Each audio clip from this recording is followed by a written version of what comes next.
is thus a great reservoir of experience to draw upon. And the remarkable thing about bureaucracy everywhere is that they invent as little as possible and use as much of the past as they can.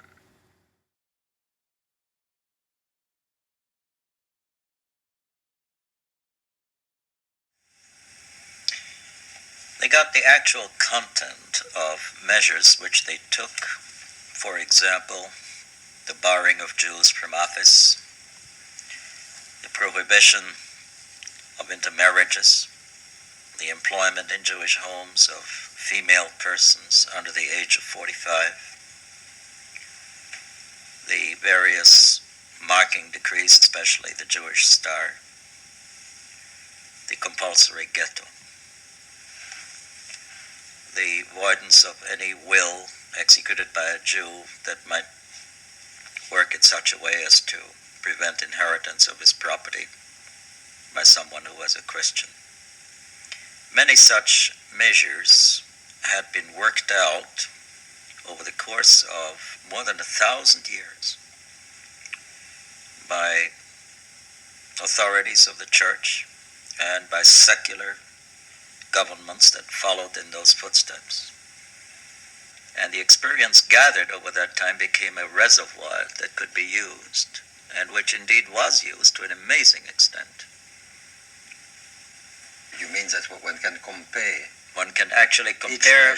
One can compare a rather large number of German laws and decrees with their counterparts in the past and find complete parallels, even in detail, as if they were a memory which automatically extended to the period of 1933 and 1935 and 1939 and beyond.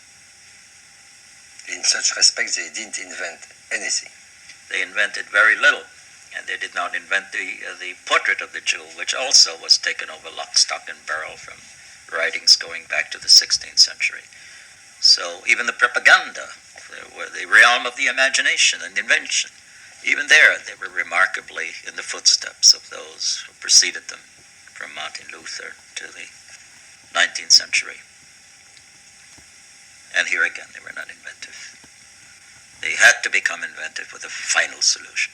That was their great invention, and that is what made this entire process different from all others that had preceded that event.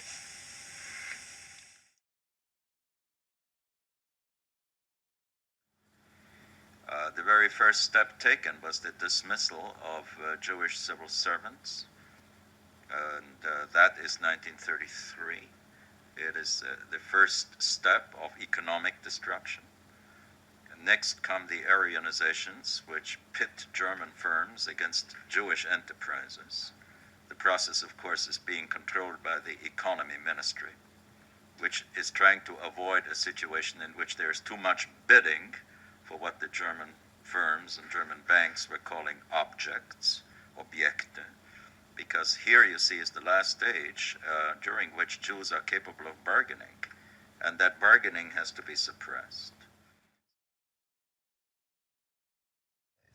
Well, you take the definition as one of the earliest problems which faced the bureaucracy in the Interior Ministry. Yes, but it is a key problem. It is an absolute key problem because it is the first key step.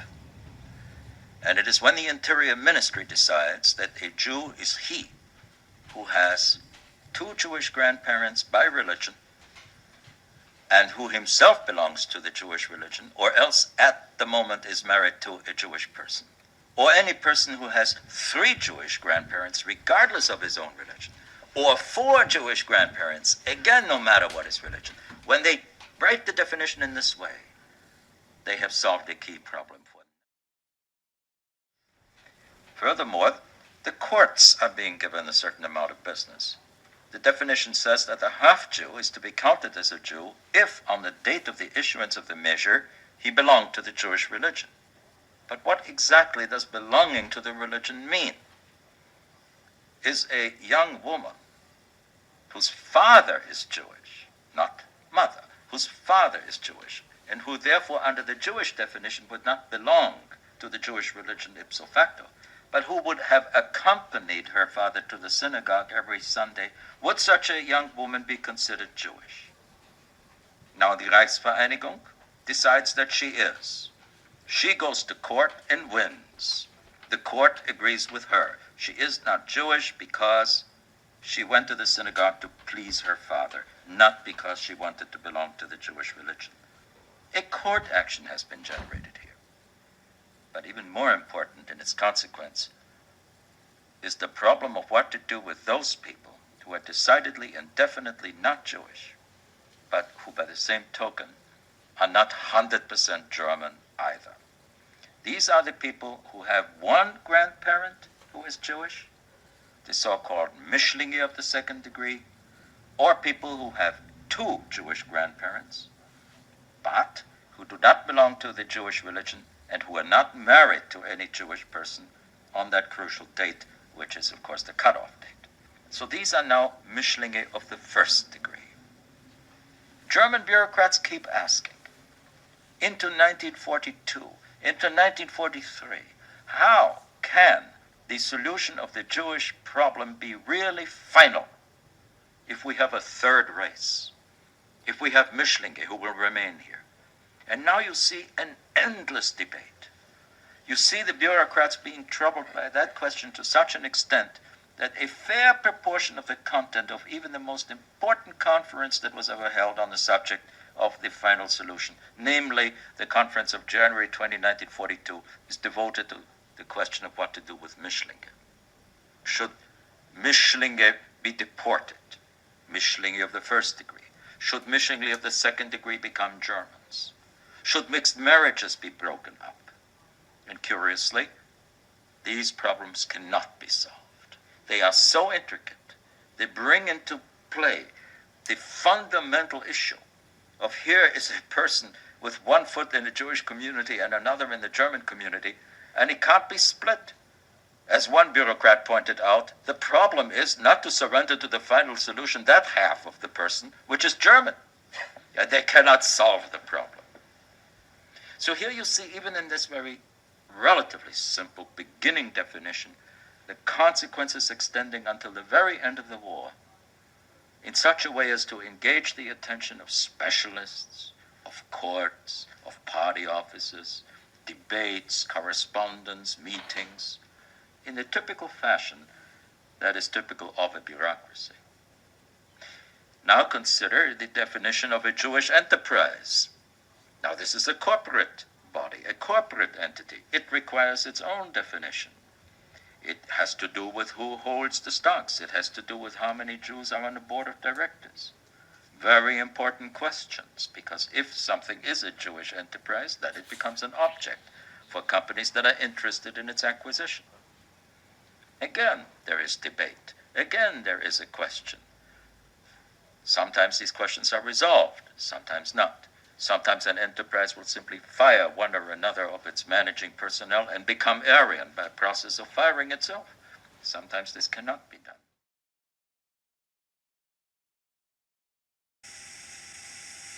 This means that the three steps were, the first one was conversion,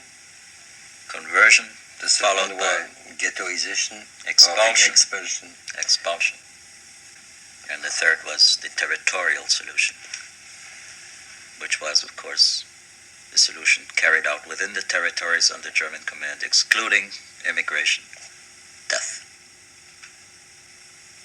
Final solution. And the final solution, you see, is really final, because people who are converted can yet be in secret Jews. People who are expelled can yet return, but people who are dead will not reappear.